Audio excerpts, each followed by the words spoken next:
तकरीबन 17 साल पहले की बात है।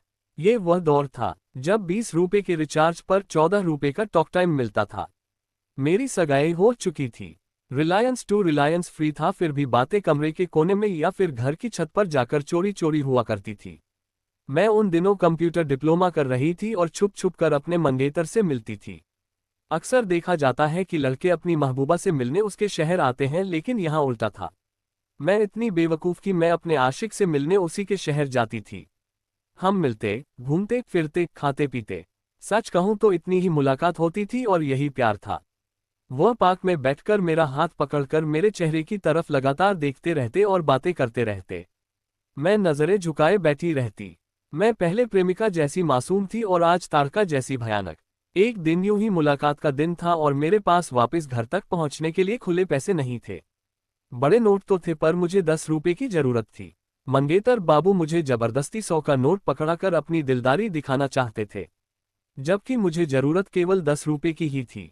आज उल्टा हो गया है। 100 रुपए मांगती हूं तो 10 रुपए किस्मत से मिलते हैं।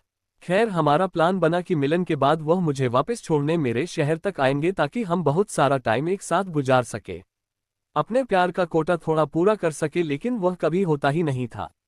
उस दिन खुले पैसे उसके पास भी नहीं थे। मेरा शहर आने से पहले ही हमने खुले पैसे करवाने की सोची। वह पैसे खुले करवाने मेन रोड से कुछ कदम दूर दारू के ठेके पर चले गए और मुझे बोला, तब तक तुम किसी ऑटो को हाथ देकर रुकवा लो। अब मैं ऑटो के इंतजार में रोड पर खड़ी थी। तभी मेरे सामने एक ऑटो आकर खड़ा हो गया। मैंने हाथ नहीं दिया था, लेकिन वह फिर भी रुक गया। उस ऑटो में मजदूर ऐसे भरे थे जैसे सूटकेस में कपड़े ठूंस दिए गए हो। ड्राइवर की शक्ल ही नहीं दिख रही थी।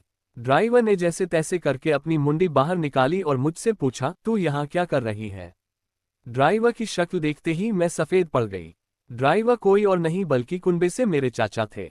अब क्या बताऊं कि मैं यहाँ क्या कर रही हूँ, लेकिन मैंने बिना सोचे बोल दिया, आज मेरा पेपर था। लेकिन एक बार तो खुद पर ही भरोसा नहीं हुआ कि यह झूठ मैं सच की तरह तो बोल रही हूँ ना। चाचा को यकीन तो हो जाएगा ना। चाचा के सामने मेरा तुक्का फिट होने ही वाला था कि तब तक खुले पैसे करवाने गए मंगेतर बाबू आए और मेरी उंगलियों में अपनी उंगलियां फंसाकर बोले, यार इतनी भीड़ है इस ऑटो में, इसे क्यों रुकवा लिया? और मेरे चाचा को कहा, जाओ भाई जाओ, हमें नहीं बैठना। अब तो चाचा की हैरानी का लेवल मिलियन तक पहुंच गया। जब कोई किसी की बेटी का इतने कॉन्फिडेंस से उसी के सामने हाथ पकड़कर खड़ा हो जाए और वह भी दारू के ठेके से सीधा आकर, तो आंखों का फटना लाजमी था। दरअसल इनको ये बात पता नहीं थी कि यह मेरे चाचा है और चाचा को भी अपनी व्यस्तता के कारण ये बात कभी पता नहीं लग पाई कि हम घर वालों ने ही इस लड़के को अपनी बेटी के लिए हायर किया हुआ है। ये सीन देखते ही चाचा की आंखों में सैकड़ों सवाल उलझ पुलझ होने लगे, लेकिन सबसे पहले और बेसिक सा सवाल उन्होंने यही पूछा कि यह कौन है। मैंने डरते और शर्माते हुए कहा, चाचा यह आपके दामाद है। और जैसे ही मैंने यह बात बोली, उनके दामाद ने मेरा हाथ ऐसे छोड़ा जैसे कर्क लग गया हो। मैंने इन्हें इशारा किया पांव छूने का कि कम से कम कहीं तो थोड़ी बहुत बात संभले। ये भी मेरा इशारा समझ गए और फटाफट चाचा के पांव छुए और चाचा भी समझ गए, लड़का तो संस्कारी है, शायद हमारी बेटी में ही बीमारी है।